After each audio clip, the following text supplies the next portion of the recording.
अस्सलामुअलैकुम, good morning to all my dear students. I hope आप सब खैरियत से होंगे। एग्ज़ाम की प्रिपरेशन बहुत अच्छे से चल रही होगी, मस्त चल रही होगी। तो मुझे कुछ बच्चों ने टेक्स्ट करा था कि सर 11th क्लास की केमिस्ट्री का प्रीवियस ईयर पेपर। मैं आपके सामने बेसिकली लास्ट ईयर का केमिस्ट्री पेपर यानी जो इससे पहले मार्च में एग्ज़ाम हुआ था, तो उसमें केमिस्ट्री का 11th का पेपर कैसा पूछा गया था वो मैं लेके आया हूं। मैं थोड़ा सा डिस्कस करूंगा और ये भी बताऊंगा किस चैप्टर से क्वेश्चंस ज़्यादा आ रहे हैं, ताकि आप उसी हिसाब से अपनी प्रिपरेशन लगाएंगे। ठीक है, तो चलो आगे बढ़ते हैं विदाउट वेस्टिंग टाइम। हम अपना केमिस्ट्री का पेपर 11th क्लास की केमिस्ट्री का पेपर डिस्कस करेंगे। देखिए, सबसे पहला जो सेक्शन है ये देखिए, ये पहले कुछ इंस्ट्रक्शंस दी गई है। तो अब यहां से हम स्टार्ट करेंगे। ये देखो बेटा मेरा, ये जो पहला सेक्शन होता है ना बोर्ड में, जो इस साल होगा, पहला सेक्शन एमसीक्यू टाइप होगा। एमसीक्यू टाइप, यहां पे आपको ऑब्जेक्टिव टाइप क्वेश्चंस पूछेंगे और बिलीव मी, वो जो क्वेश्चंस होते हैं सीधे जो आपने पढ़ा होता है उससे बाहर नहीं होता है, सीधे फॉर्मूला बेस्ड। अब देखो ना, मैं जल्दी जल्दी से इन एमसीक्यूज को आपको बता देता हूं और ये भी बताऊंगा किस चैप्टर से आए हैं, ताकि आप उसी हिसाब से अपनी प्रिपरेशन करेंगे। देखो जिगर मेरा, सबसे पहला जो क्वेश्चन है, एम्पेरिकल फॉर्मूला बेंजीन। देखिए, सबसे पहले क्वेश्चन में पूछा गया है बेंजीन की एम्पेरिकल फॉर्मूला क्या है। देखो बेटा, जो बेंजीन होता है उसकी मॉलिक्यूलर फॉर्मूला होती है C6H6। आपको पता है कि जिस फॉर्म में मॉलिक्यूल एग्जिस्ट करेगा, एक ऐसी फॉर्मूला जो रिप्रेजेंट करता है actual number of atoms of each element present in a molecule, that's called molecular formula. जैसे वाटर में एक्चुअल नंबर ऑफ एटम्स क्या है? हाइड्रोजन के 2 एटम्स, ऑक्सीजन का 1 एटम। तो बेंजीन के एक मॉलिक्यूल में जो नेचुरली एग्जिस्ट करता है, बेंजीन के एक मॉलिक्यूल में कौन कौन से एटम्स हैं, कौन कौन से एलिमेंट्स हैं? कार्बन और हाइड्रोजन। कार्बन के कितने एटम्स? 6। हाइड्रोजन के कितने एटम्स? 6। सो ये रिप्रेजेंट करती है एक्चुअल फॉर्मूला। एक्चुअल फॉर्मूला यही होती है। ठीक है, अब अगर इसी को मेरा बच्चा हम क्या करेंगे, सिंपलेस्ट रेशो निकालेंगे एटम्स का। इसमें देखो ना, इसमें कार्बन के 6 एटम्स, हाइड्रोजन के 6 एटम्स, ये एक्चुअल रेशो है। अगर इसको सिंपलीफाई करेंगे तो ये आ जाएगा 6 1 1। ठीक है ना, तो यहां फिर निकलेगा C1H1। 1 लिखने की जरूरत होती नहीं, तो ये निकला simplest ratio of atoms CH। यही रिप्रेजेंट करती है बेटा मेरा empirical formula. Molecular formula is actual formula representing all the atoms present in a molecule, while as empirical formula represents the simplest ratio of atoms। ठीक है, तो ये जो क्वेश्चन पूछा गया था, ये सम बेसिक कॉन्सेप्ट पहले ही चैप्टर से पूछा गया था। ठीक है, अब उसके बाद देखो, हमारे पास दूसरा जो एमसीक्यू पूछा गया था, that is number of molecules present in 8 grams of oxygen. A simple सा क्वेश्चन है, मोल कॉन्सेप्ट से। क्वेश्चन नंबर 2 जो है, ये भी some basic concept of chemistry से ही पूछा गया है, और वो भी मोल कॉन्सेप्ट से। मैंने गेस में बता दिया है कहां से क्वेश्चंस अक्सर आते हैं, न्यूमेरिकल्स कहां से आते हैं, तो ये मोल कॉन्सेप्ट से है। अब जब भी आपको नंबर ऑफ मॉलिक्यूल्स निकालने होंगे, तो नंबर ऑफ मॉलिक्यूल्स निकालने के लिए आपको नंबर ऑफ मोल्स पता होने चाहिए। याद रखना, number of molecules is equal to number of moles multiplied by Avogadro's number. जब भी नंबर ऑफ मॉलिक्यूल्स निकालने होंगे तो ये फॉर्मूला दिमाग में याद रखो, number of moles into Avogadro's number. अब अगर नंबर ऑफ मोल्स गिवन नहीं है, बल्कि मास गिवन है, जैसे कि इस क्वेश्चन में गिवन है, तो आप क्या करोगे, नंबर ऑफ मोल्स की फॉर्मूला लिखोगे, given mass divided by molar mass multiplied by Avogadro's number. तो फिर नंबर ऑफ मॉलिक्यूल्स निकालो आप। गिवन मास कितना है क्वेश्चन में? 8 ग्राम्स। ग्रेट। अच्छा, molecular mass, molar mass of oxygen क्या है? That is 32 gram. मल्टीप्लाई करो Avogadro's number, that is 6.022 into 10 to the power 23। तो अब ये कैंसल, जी कैंसल, 8 1 8 4 ये हो गया 4 1 ये 5 I think it will be 1.55 into 10 to the power 23। ये आ जाएगा इसका आंसर। बड़ा सिंपल है, जब भी नंबर ऑफ मॉलिक्यूल्स पूछेंगे ना या नंबर ऑफ एटम्स पूछेंगे तो ये वाली फॉर्मूला याद रखना। कौन सी वाली? Number of molecules is equal to number of moles into Avogadro's number. Number of moles निकालोगे, मल्टीप्लाई करोगे एवोगैड्रोस नंबर, तो आपको निकल आएंगे नंबर ऑफ मॉलिक्यूल्स। ठीक है। Now one more question is the correct ground state electronic configuration of chromium atom is. देखो बेटा, यहां से पूछा गया है हमें जो क्रोमियम है, क्रोमियम की ग्राउंड स्टेट इलेक्ट्रॉनिक कॉन्फ़िगरेशन क्या है। बेटा याद रखिए, क्रोमियम की एक्सेप्शनल इलेक्ट्रॉनिक कॉन्फ़िगरेशन होती है। जैसे कि क्रोमियम का एटॉमिक नंबर जो है दैट इज 24। इसका जो ग्राउंड स्टेट इलेक्ट्रॉनिक कॉन्फ़िगरेशन होना चाहिए था that is argon 3d4 4s2। लेकिन ये जो कॉन्फ़िगरेशन है ये इसकी अनस्टेबल इलेक्ट्रॉनिक कॉन्फ़िगरेशन है। इसीलिए मैं आपको बताऊं, ये जो 3d सबशेल है, ये देखिए 1 2 3 4, क्योंकि डी सबशेल में 5 ऑर्बिटल्स होते हैं, मैंने वो 5 ऑर्बिटल बनाए, और ये बेटा आपका एस ऑर्बिटल। समझ लीजिए this one is 3d, this one is 4s। अब आप मुझे बताइए 3d में कितने इलेक्ट्रॉन्स हैं, जरा देखें तो 3d में कितने इलेक्ट्रॉन्स हैं? 1 2 3 4 है कि नहीं? और इसमें कितने इलेक्ट्रॉन्स हैं? इसमें 2 है। अब बात को समझ लीजिएगा ध्यान से। अब ये जो 3d4 सिस्टम है इट इज अनसिमेट्रिकल। अनसिमेट्रिकल क्यों है? क्योंकि यहां इस डी सबशेल में 5 ऑर्बिटल्स है, उसमें से सिर्फ 4 ऑर्बिटल्स के पास एक एक इलेक्ट्रॉन है और एक जो ऑर्बिटल है वो खाली पड़ा है। This is not symmetry, this is unsymmetry. इस वजह से ये क्या होता है? ये होता है लेस स्टेबल। और बेटा ये वाली कॉन्फ़िगरेशन इसकी ग्राउंड स्टेट में एग्जिस्ट नहीं करती है। अब क्या होता है? अब समझ लीजिएगा बात को। अब होता ये है, ये जो 4s इलेक्ट्रॉन है ना, इसमें से एक इलेक्ट्रॉन इधर जंप करता है। अब बताओ इसकी जो डी सबशेल है वो क्या बनेगी? ये देख लो, ये देख लो। और इस s में रहेगा एक ही इलेक्ट्रॉन, और यहां कितने आ जाएंगे? अब तो बराबर 5 आ जाएंगे।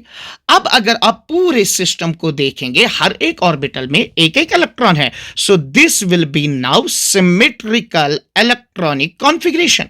देयर इज सिमेट्री, और सिमेट्री लीड्स टू स्टेबिलिटी। इसीलिए 3d4 4s2 कॉन्फ़िगरेशन एग्जिस्ट नहीं करेगी। It will be 3d5 4s1। अब आप देखिए ऑप्शंस में ये जो पहला वाला ऑप्शन है 3d5 4s1, ये बेटा इसका आंसर होगा। देखिए जो क्रोमियम है इसमें एक्सेप्शनल इलेक्ट्रॉनिक कॉन्फ़िगरेशन है। इसके 2 रीजंस होते हैं। एक होता है बेटा दैट्स कॉल्ड एज सिमेट्री, और एक होता है that is called as exchange energy.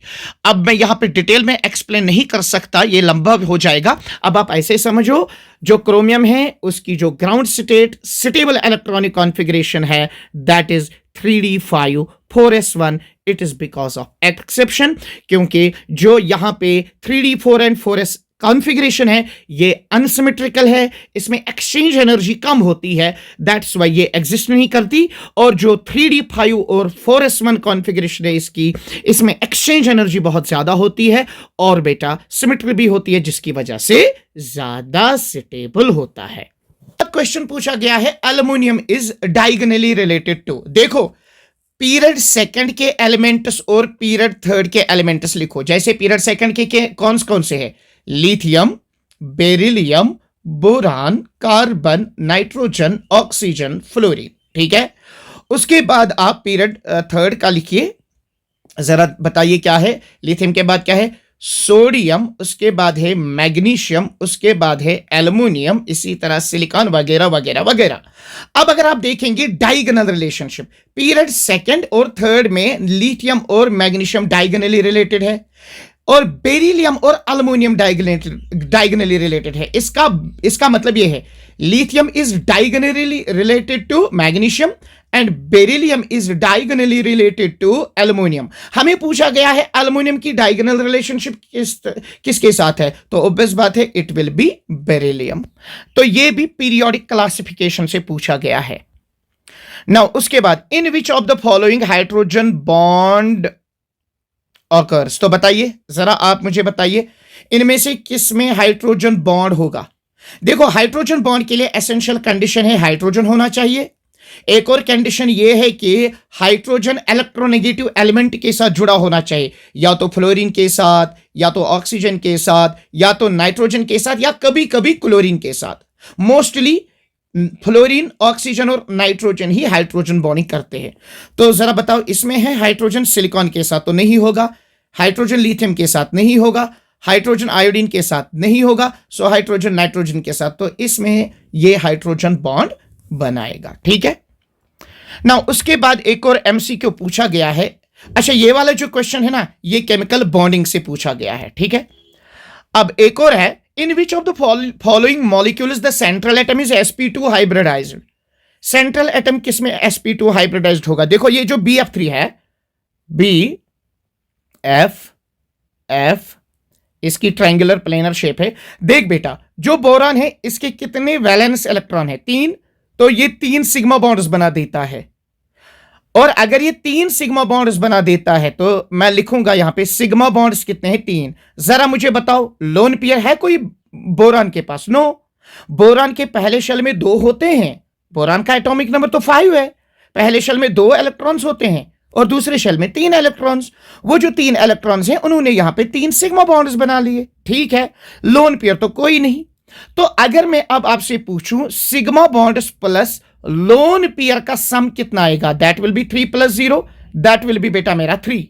तो इसकी हाइब्रिडाइजेशन होगी sp2। देखो ना, इसमें भी s + 2p आ जाएगा, यानी कि px + py। टोटल कितना आता है? 1 2 3। तो जब भी sigma bond plus lone pair का सम 3 आ जाएगा तो हाइब्रिडाइजेशन होती है sp2।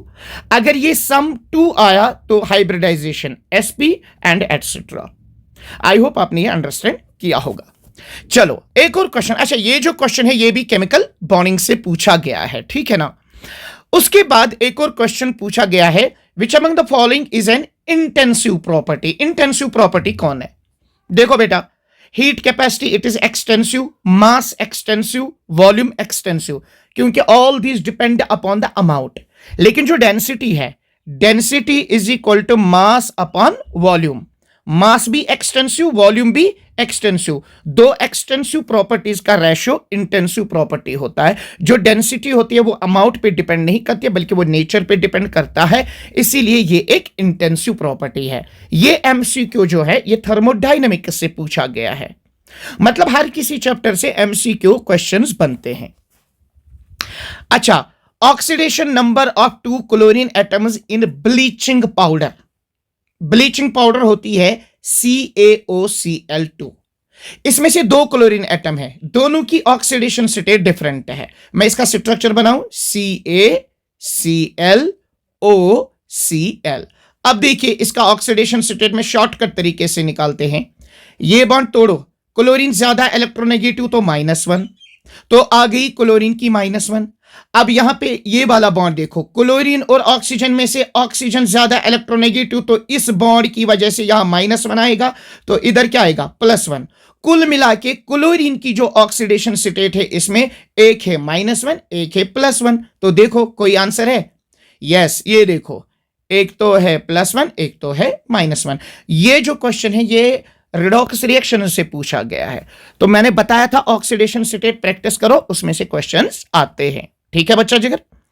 नाउ उसके बाद क्वेश्चन क्या पूछा गया है वो देखो। Now have a look here.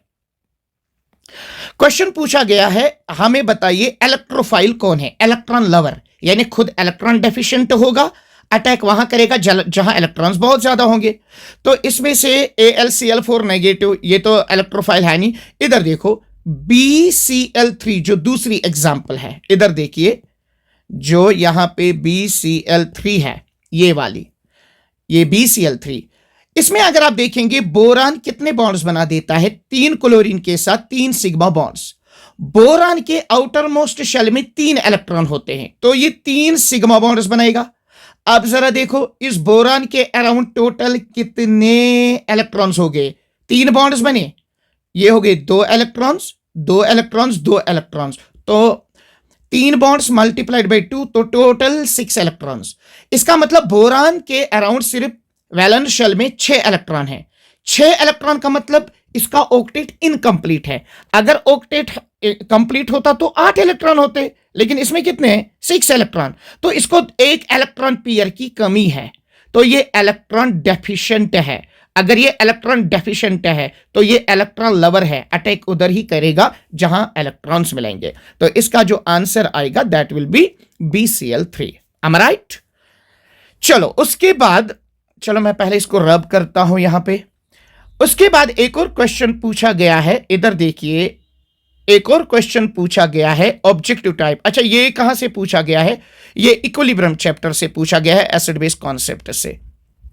Now उसके बाद जो क्वेश्चन पूछा गया है वो ऑर्गेनिक केमिस्ट्री में पूछा गया है, एक MCQ बताया गया है। अच्छा, ये वाला क्वेश्चन ऑर्गेनिक में भी आ सकता है, इलेक्ट्रोफाइल और न्यूक्लियोफाइल वाले टॉपिक में, ठीक है। अच्छा, विच of the following is aromatic? आपको मालूम है ऑर्गेनिक कंपाउंड्स को हम क्लासिफाई करते हैं एरोमेटिक, एंटी एरोमेटिक, है कि नहीं, नॉन एरोमेटिक। एरोमेटिक के लिए कंडीशन क्या है? सबसे पहले साइक्लिक होना चाहिए, जैसे कि आपको ये सारे साइकिल्स नजर आते हैं। दूसरा, उसमें कंजुगेटेड सिस्टम होना चाहिए। कंजुगेटेड सिस्टम बहुत सारे होते हैं, pi sigma pi bond, pi sigma positive, pi sigma negative, आपने पढ़ा होगा डिटेल में। तकरीबन 9-10 कंजुगेटेड सिस्टम्स हैं जो एग्जिस्ट करते हैं, उससे ज्यादा भी कर सकते हैं, लेकिन मेनली तकरीबन 8-9 कंजुगेटेड सिस्टम्स हमें देखने को मिलते हैं। तो कंजुगेटेड सिस्टम होना चाहिए। और यहां पे एक और है कि प्लेनर होना चाहिए। प्लेनर यानी कि कार्बन, सारे कार्बन एटम्स sp2 हाइब्रिडाइज्ड होने चाहिए या sp होने चाहिए, प्लेनर होना चाहिए। और बेटा वो हॉकलुस रूल को फॉलो करना चाहिए, यानी उसमें 4n+2 पाई इलेक्ट्रॉन्स होने चाहिए। तो अगर देखेंगे, आपने काफी डिटेल में पढ़ा होगा ये उल्लू का पट्टा, क्या नाम है इसका? बेंजीन। बेंजीन जो होता है ये साइक्लिक भी है, ये कंडीशन भी फॉलो कर रहा है, ये कंजुगेटेड भी है, क्योंकि इसमें देखो ना alternate sigma and pi bonds है, पाई सिग्मा पाई कंजुगेशन है, पाई सिग्मा पाई कंजुगेशन है। तीसरा प्लेनर भी है, क्योंकि इसमें जो हर एक कार्बन एटम है वो sp2 हाइब्रिडाइज्ड होता है, और इसमें 6 पाई इलेक्ट्रॉन्स होते हैं जो इस फॉर्मूला को सेटिस्फाई करते हैं। तो ये वाला जो है ये आपका एरोमेटिक है। तो मैंने आपको सारे MCQs यहां पे डिस्कस करके दिए कि किस तरह से आपके MCQs पूछे जाते हैं। अब मैं जल्दी से बताऊंगा और क्या क्या क्वेश्चंस आए थे। ये देखो, ये जो है ना, ये 2 मार्क्स वाले क्वेश्चन है, इनमें सिर्फ एक एक लाइन में आंसर लिखना होता है। What do you understand by the term empirical formula, molecular formula, how they are related?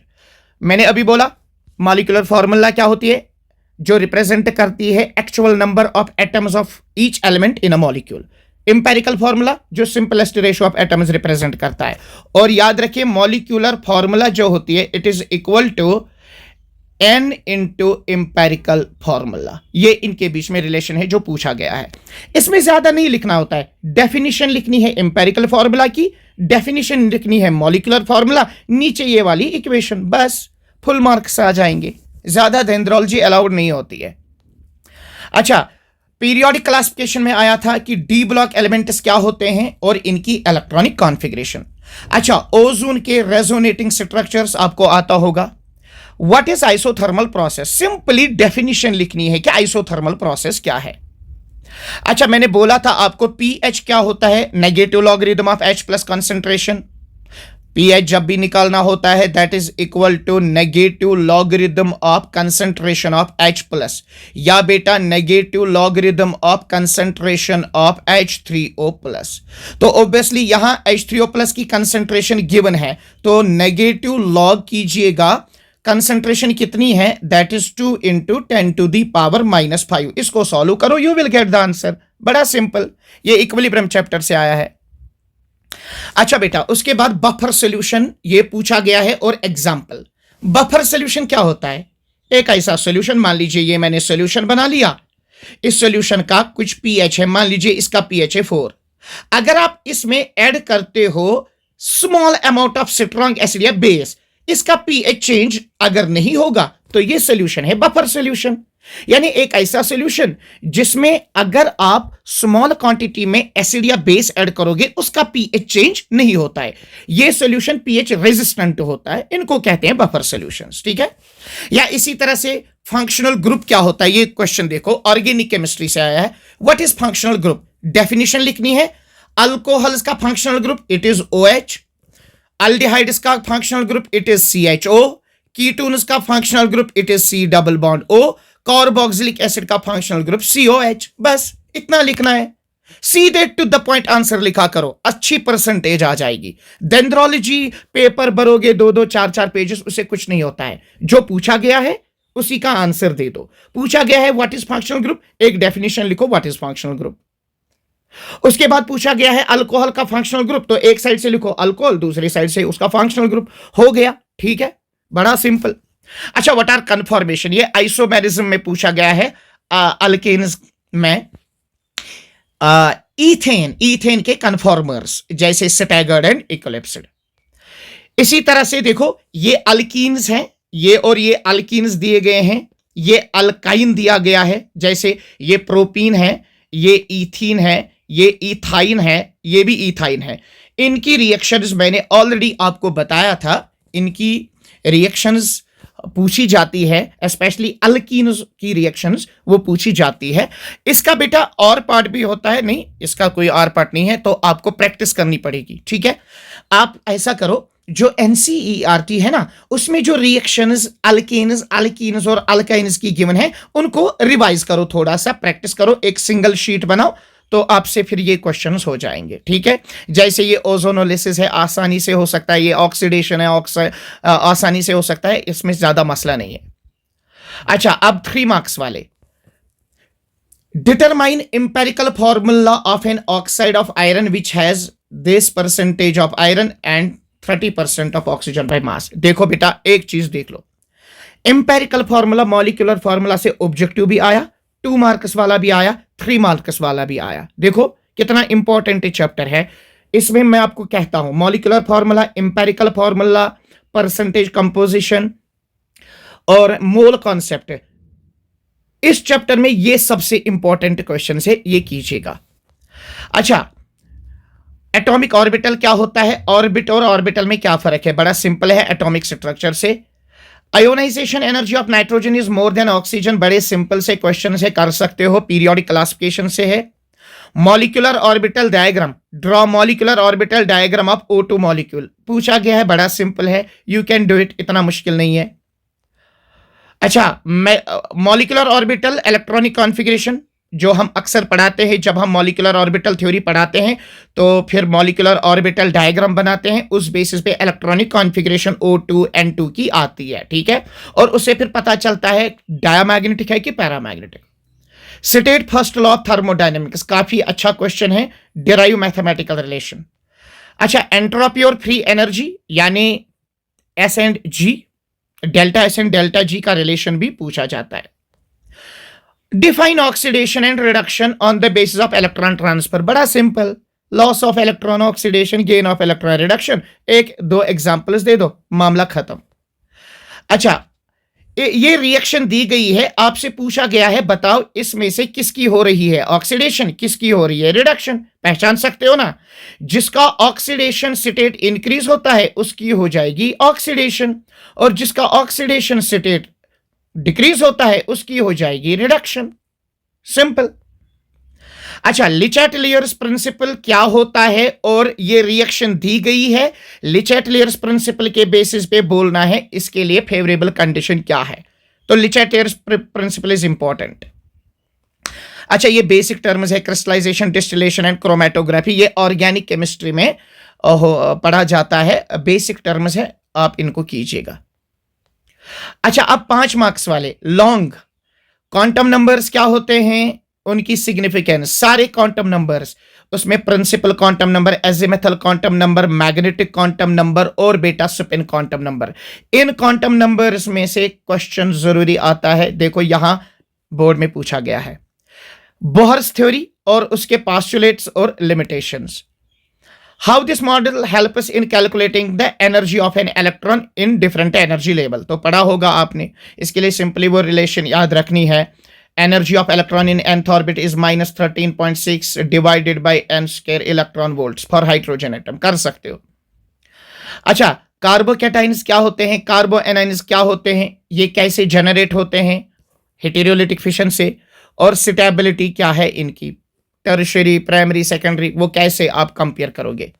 और ये वाला क्वेश्चन मैंने बताया हर साल नॉमेनक्लेचर पे आपको कुछ एग्जांपल्स दी जाती है और उनका नाम देना होता है। ठीक है, ये देखो 5 क्वेश्चंस आते हैं, 5 5 5, और उनके नाम देने होते हैं।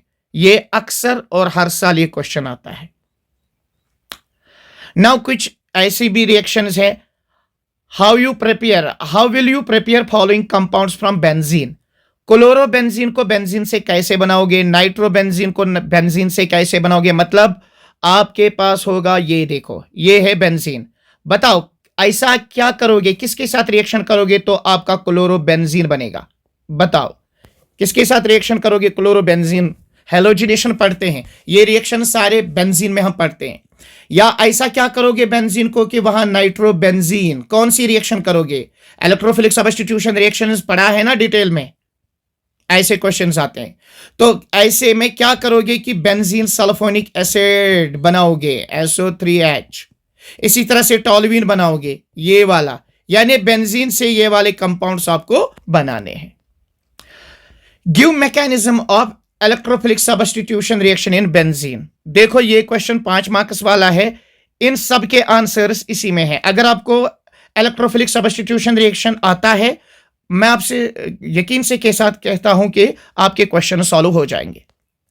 उसके बाद लास्ट में, but very important, Markovnikov's rule, peroxide effect and Friedl-crafts alkylation. तो ये प्रीवियस ईयर क्वेश्चन पेपर था, मैंने आपको बता दिया। देखो ऑर्गेनिक में अच्छे क्वेश्चंस आते हैं। देखो 5 मार्क्स वाले ऑर्गेनिक से कितने, 2 आते हैं। तो ऑर्गेनिक अच्छे से प्रिपेयर करो मेरा जिगर। जो ऑर्गेनिक है ना, जिस उसमें 2 चैप्टर्स हैं आपके, उससे लॉन्ग आंसर टाइप क्वेश्चंस देखो कितने आए हुए हैं। ठीक है ना, इस बात का ध्यान रखें क्योंकि सिलेबस में उनका परसेंटेज भी अच्छा है। 20, एक चैप्टर को 10 मार्क्स, दूसरे चैप्टर को 11 मार्क्स। तो याद रखिएगा ऑर्गेनिक केमिस्ट्री में आपको लॉन्ग आंसर टाइप क्वेश्चंस आते हैं, उनको प्रिपेयर करके जाइएगा। तो ये मैंने आपके साथ प्रीवियस ईयर क्वेश्चन पेपर जो बोर्ड में पूछा गया था, ये मैंने आपके साथ शेयर किया। इसको बेटा अच्छे से ध्यान से आप समझ लीजिएगा क्वेश्चन पेपर को कि किस तरह से क्वेश्चन आता है, और अपने दोस्तों के साथ ये जरूर शेयर कीजिएगा ताकि उनको भी कुछ फायदा हो जाए। लाइक और शेयर करना तो बनता है, आपके लिए इतनी मेहनत करता हूं। Thank you so much. अल्लाह आप सबको कामयाब करे, आप सब अच्छे नंबरात से पास हो जाओ। Thank you. अल्लाह हाफिज माय डियर। अल्लाह।